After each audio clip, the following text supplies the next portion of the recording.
Hey there, everybody. This is Nikki Burnett. I'm a functional nutritionist, and my practice is Taste Life Nutrition. We want to talk about stress. So you might be wondering, why is a nutritionist talking about stress? Well, it's because stress pretty much affects every part of who we are. It can affect us from top to bottom, and I think it also depends on the intensity of the stress. And so I do a talk on stress pretty regularly. And so what I want to do is I want to hit on some of the highlights on some of the things that I typically talk about, but I want to change something, and it's something that I'll probably change in my talk as well. I want to open up our minds a little bit about what maybe stress actually is doing for us. Is it as bad as we think it is? Now, I would say for the most part, yes, especially if it's super intense stress.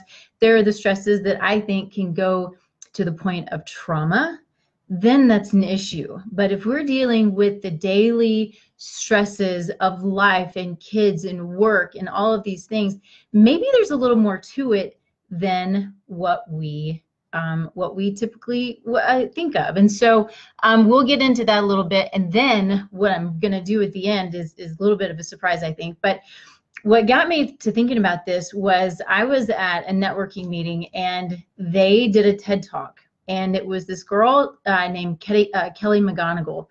And so what I'm going to do at the end here, I'm sort of spoiling the surprise, but that's okay, is I'm going to post her TED Talk. It's just 15 minutes if you've ever seen a TED Talk. And I think it might open your eyes a little bit. It's really great. So let's though talk about what true real stress has the ability to do. So it can create immune dysfunction. It can create blood sugar issues. It can create inflammation. So inflammation is and I've said this, a million times, but it is the core of all disease, and the inflammatory process that gets out of control, and having high levels of cortisol, continuously, chronically high levels of cortisol can create inflammation. So let's talk about that a little bit. What happens physiologically when we're dealing with chronic stress?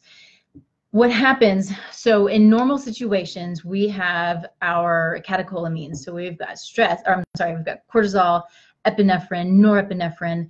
And so cortisol by itself, when we have a stressful situation, cortisol jumps up, and it actually is anti-inflammatory. It's that hormone that allows us to pick up the car off of the car off of the person if we need to, or if we need to run from somebody, or somebody's trying to rob us, or whatever the case may be. We run much faster and we pick up much heavier things than we ever typically would. So what happens, you've got cortisol jumps up, it's anti-inflammatory, we're in this fight or flight mode, and we're able to get things done. And so what happens is all of the blood from our core goes to our extremities. So they have the ability to do what they need to do. It goes to our muscles. So our muscles can run, can pick things up, that kind of thing. So I've talked about this a little bit too when we talk about being in a constant fight or flight mode. If we're eating and we're sitting at the computer, or we're eating and talking, or eating on the run, and we're on this fight or flight mode. So think about that. And I'm off topic just a touch, but not really, right? This is the nutrition talk. But so if our core doesn't have the blood supply that it needs, and we're in this constant fight or flight mode, and our cortisol levels are high, then we don't have the ability to digest our foods and break down our nutrients the way that we should. So it creates a potential situation of malnourishment. And what can happen? Well, we start to put on weight, and we don't know why, but we're undernourished. And so lots of things can happen from being in this chronic fight or flight state.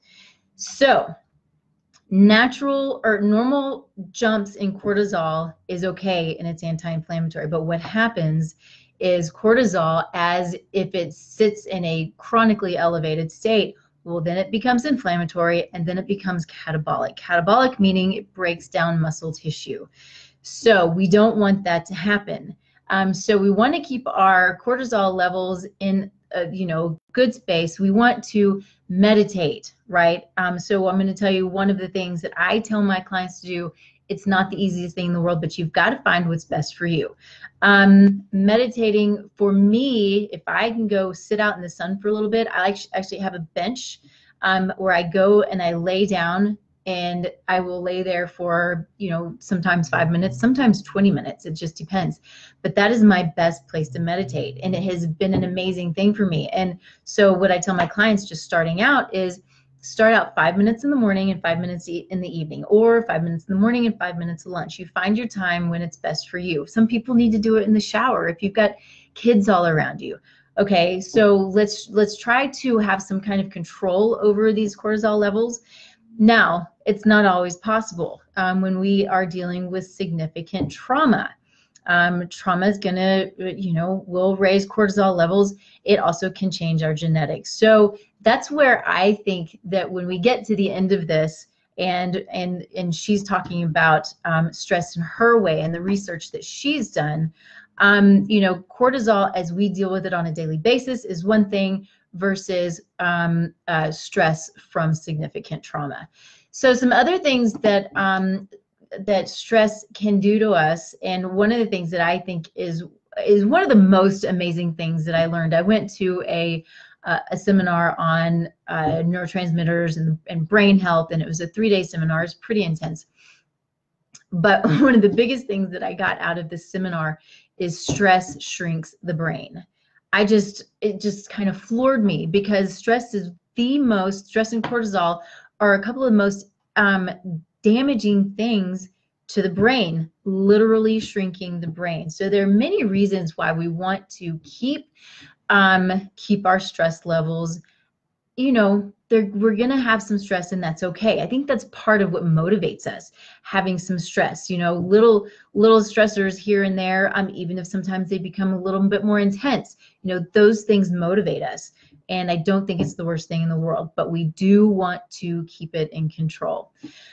Okay, we talked about a little bit about digestion and the sympathetic versus the parasympathetic, which the sympathetic is our fight or flight mode. Parasympathetic is our rest and digest. So keeping us as much in a rest and digest state as possible, especially when we're eating, so we have the ability to break down our nutrients. Increased cortisol levels and stress, can continue to create digestive disorders, food intolerances, and allergies, and again, inflammation. It also has the ability to affect our gut microbiome. So our microbiome it's our gut bacteria. Our gut bacteria is a huge part of our immune system. It's also a huge part of our personality. And so much of who we are is because of our microbiome. And if our microbiome is out of whack, our immune system is going to be out of whack. We might have anxieties, increased stresses. So it's kind of a double-edged sword there. Depression and schizophrenias and things like that can come from many, many things, but with a microbiome that is not in a good place, then of course inflammation. So when I do my talks and talk about these, it's hard to go down a list of what is creating what, because they all feed off of each other. It's like all of these big circles that one leads to another, then it leads back to this one and back to the other, and so it's all over the place. And so in my world, as a functional nutritionist, what I try to do is I do my best to find out what the very core problem is. Is it a bacterial imbalance? Is it a parasite? There are a number of things that can create the inflammation, and then everything just starts to feed off of each other. So it's a true balancing act, and it's not always easy. But it is super fun. So let's see what else. A couple of things. So degrades the blood-brain barrier. So the blood-brain barrier is what protects our brain, essentially. There are lots of things, including nutrients and micronutrients and bugs, essentially, that aren't supposed to be able to get through that blood-brain barrier. And so if they do, then that creates a lot of issues, has the potential to. And so degrading the blood-brain barrier is essentially the same thing when we talk about leaky gut. So if we have leaky gut, We also have leaky brain and vice versa. And then again, you have the inflammation, which also increases cortisol levels. And again, all of the big circles that go back and forth. So let's see, it can throw our endocrine system out of whack, which is how our hormones are produced. So women, it can increase, higher cortisol levels can increase, severe PMS and PMDD. If you haven't heard of PMD, premenstrual dysphoric disorder, it is a nasty thing, and it's real, and it's really, really difficult on the person, the woman that's dealing with it, and a lot of times the family. So making sure that that is in check and getting hormones balanced is really important, because it is a real thing and it is no fun, let me tell you. So it can decrease sex drive. It can increase, issues with PCOS for women, polycystic ovarian syndrome. It can create thyroid and adrenal imbalances. There's something that's called a pregnenolone steal, and this is a pretty interesting scenario that happens a lot. Whereas if you were to look at pathways, the way steroid hormones are produced, you'll see all of the hormones, and you'll see arrows from what's coming from what. So let me explain that. So essentially, you'll have cholesterol at the top of the chart, and then coming down off of that, you'll have pregnenolone. So pregnenolone is what we call essentially our master hormone, because from cholesterol and then pregnenolone, we have all of our other hormones that come off of that. So you're including cortisol, but your estrogens and your testosterones and your progesterone and so forth.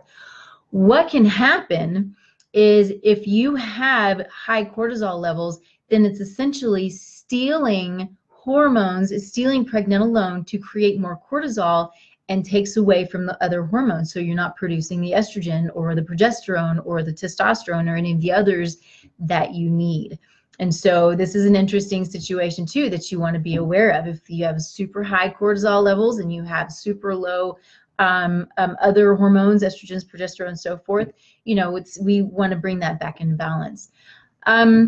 Okay, so I think that, here's an interesting one. Okay, so I want to hit on this one because this is where the stress that's so intense, it actually is trauma, can come into play, and where this is, I think, something that can be really difficult, as well as many times an unavoidable situation. So it was something to be aware of. And if you end up going through the situation, be aware as much as you can and try to mitigate as much of the stress that comes with trauma as you can, because it can literally change our DNA. So we've talked about genetics, we've talked about epigenetics. So let me hit on that just real quick.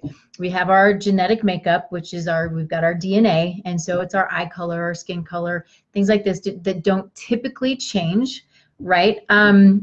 But then we have on our genes locations called single nucleotide polymorphisms. You can call them SNPs, which is an acronym. You can call them polymorphisms. Some people may even call them mutations. It's not totally accurate, but in some cases might be. And so these polymorphisms have the ability to change, and they can turn on and off. And so if you have looked at my website or seen anything that I do, I have on there, we do have the ability, it says we do, what does it say? We do have the ability to control our genetic destiny, something like that. Anyway, you would think I would know it better by now. So anyway,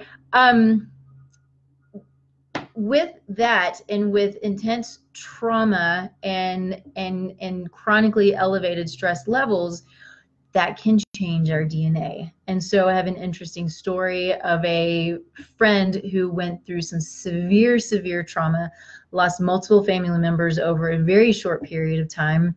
And this person was super healthy, was an athlete, and is over a very short period of time after these deaths became very sick.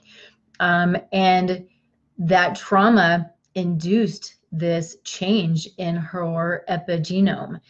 And so those are things that can be reversed, but it's incredibly difficult. And it's something that she's still dealing with today.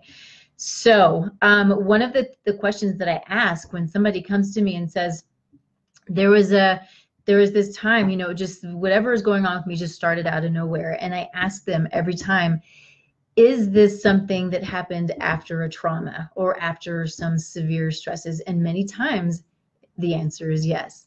So this is where, when I'm working with my clients and I do timelines, I'm able to actually see these timelines and see, okay, here was a stressor or a trauma or whatever the case may be, and all of these symptoms start to pop up. It's pretty amazing, actually. Okay, so let's move on to kind of the fun stuff. And I don't want to get too deep into this because I'm not going to be able to explain it near as well as Kelly McGonigal, who does the TED Talk. So I will post it below, but here's what I want to say. Her whole talk is about the way we believe stress affects us, okay? The mind is so incredibly strong that if we believe stress is deadly, is damaging, is going to kill us, then probably it will. So, but if we turn that around and we use stress as I said earlier, as a motivator, as a kick in the tail, as a, okay, I can handle this, and I'm going to continue to move forward in what I need to do, and you know, put on my big girl panties and let's go and let's do it. Then stress doesn't affect us the same way. So it's all about mindset. And there's so much of this that we hear now and that we're trying to learn. I'm in my own space and trying to learn more about intention and mindset and bringing my own, you know, as a business owner, as an entrepreneur, there are always, you know, the many stresses that come along with that. And many people have been in the same situation.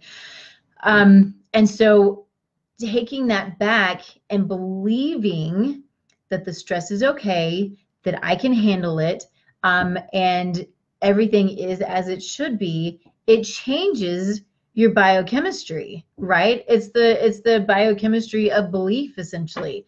There are books written on this stuff. So with that said, I am going to, like I said, I'm going to post this TED Talk, and I really hope that you watch it because it really opened my eyes, and I just thought, this is truly amazing stuff. And it's all comes from data. There are studies done on this, so pay attention to it.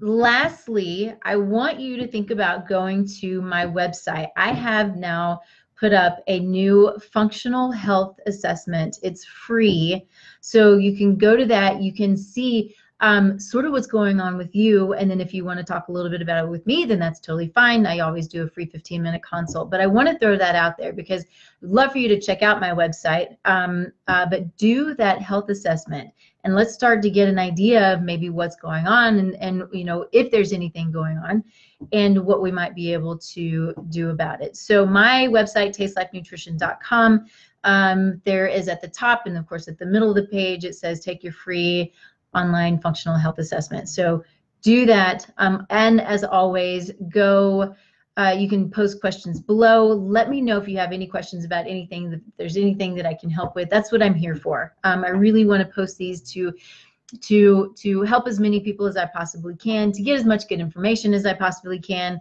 and have some fun with it. So let me know. Nikki Burnett, Taste Life Nutrition, and we will see y'all later on. Thanks.